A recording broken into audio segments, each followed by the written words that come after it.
is a threat to this Chiefs team in the AFC?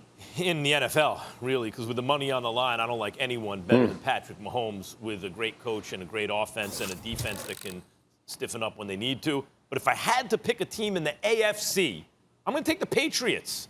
Everyone lamented the lack of weapons that Brady didn't have. He didn't have the weapons on offense. In fact, part of that is true last year. Part of it is that he's not a dual-threat quarterback as Cam is, which can make your weapons better because there's a threat of the run from the quarterback. And part of it is it's not just drafting, because Belichick's been criticized at times for his drafts, certain picks. It's also development. It's draft and development. The reason the Patriots are so good always is because it's not just the draft. They then develop players. So let's look at a couple of the players that have been developing, and we've seen it this year. N'Keal Harry, right? That was a bust. Well, maybe it's not going to be a bust. Maybe not. The way, you see signs. Sony Michel. Sony Michel was the last pick or second to last pick in the first round. He's a really talented back, and he just showed it. So you have now, if you think of the development of those kind of players with Edelman, a different kind of dynamism in the offense with a dynamic quarterback who's been to a Super Bowl, who's been an MVP, who was voted by his peers the best player in the game in the middle of Aaron Rodgers and Tom Brady and Drew Brees' prime. Cam was voted best in the game by his peers when he won the MVP.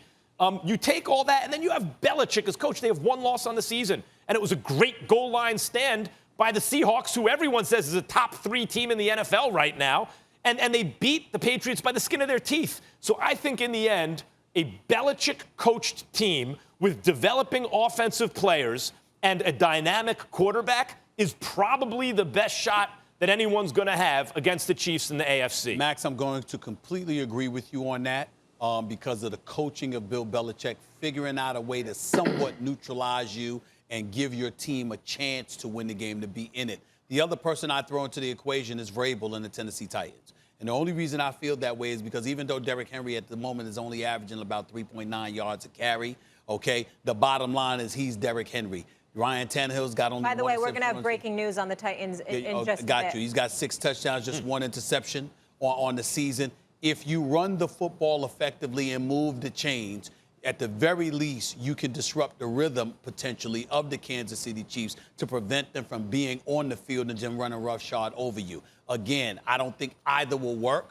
I would definitely favor the Kansas City Chiefs over both. I think they would beat both. But in terms of teams actually capable of giving you a run for your money because of their style and their coaching, New England, Tennessee come to mind. Jeff, where are you? Listen, I like what both of you are saying. When you talk about the mix, we're all in agreement that Kansas City is in a class by itself right now. But if you look at teams who have to compete with them, I'd also potentially throw the Bills. But I would also, the biggest for me is probably the Steelers. And why would I go the Steelers, right? Because you have a defense-led football team who, were 8-8 when basically I was starting at quarterback last year. They find ways to limit big plays in games. And so if they can produce pass rush, what you saw from the Chargers was a roadmap of how to contain. You can't stop, but how you can at least contain or limit Patrick Mahomes. And that's a 4-down rush, right? Getting pressure with 4 down. Because if you only rush 2 and drop 9 or 3 and drop 8, at some point, Mahomes will kill you with his legs as well. You saw that on the opening touchdown last night against the Ravens. So you can't play so off that you allow Mahomes to just take chunks with his legs because he's willing to do it. So if you can rush somebody with 4, the same way the LA Chargers did, which kind of lends itself to what the Steelers can do and what they like to do, right? And they have decent matchups.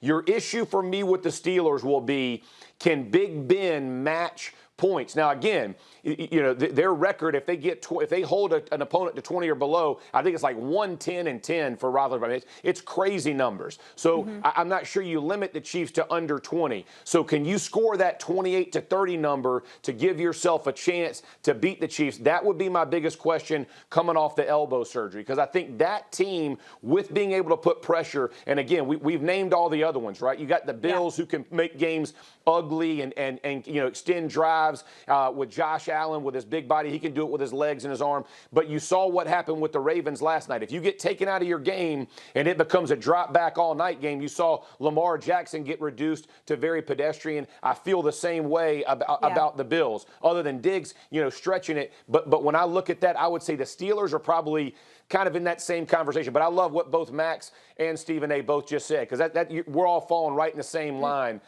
with each of those teams. And how do you keep Basically, it's how do you keep Mahomes off the field? That's ultimately how do you keep him? Can you run the ball? How do you keep him from getting touches? That's ultimately the way you try to beat the Chiefs. Jeff, I'm glad that you brought up the Steelers because I know you pay attention to Vegas odds, and the best odds obviously are the Chiefs out of the AFC, then the Ravens, then it's actually the Steelers next. But let's bring in the NFC here because we think it's a foregone conclusion, Max. Obviously, it is going to be the Chiefs. Who do you think gives them the toughest matchup? Is it Seahawks, Packers? I think it's the Packers. The Seahawks' pass defense is not good enough, even though they have a great coach and they have a great quarterback. But as great as Russell Wilson's playing, and as usual, by the end of this season, I anticipate he'll have an argument for MVP. Yeah. He probably even gets it because, hey, can he finally get one? I think Aaron Rodgers is even better than Russell Wilson. I they're both great, but if you said rank them, the only guy that can do Patrick Mahomes things in the NFL is Aaron Rodgers. And so I think the Packers, whose also offensive line is playing great and is more balanced than the Seahawks, probably have the best shot. Don't fall off your chair. I definitely would agree with you about the Packers, but I'd also put the Dallas Cowboys in there for this reason. Oh. Are you ready for this? All joking aside. A shootout. No defense whatsoever. A Super Bowl similar to what the Rams and Chiefs did on Monday Night Football a couple of years ago when I was at that game. One of the greatest experience I've ever had in an NFL game in my life. Yep. When the Chiefs lost 54-51 to the Los Angeles Rams. That Monday night game, that was something spectacular. No defense whatsoever, just going back and forth, back and forth, back and forth. If there is a team that's capable of doing that against the Chiefs with their high-powered offense, it's the Dallas Cowboys. I was obviously giving the Packers the nod ahead of them. Thanks for watching ESPN on YouTube. For live streaming, sports, and premium content, subscribe to ESPN+.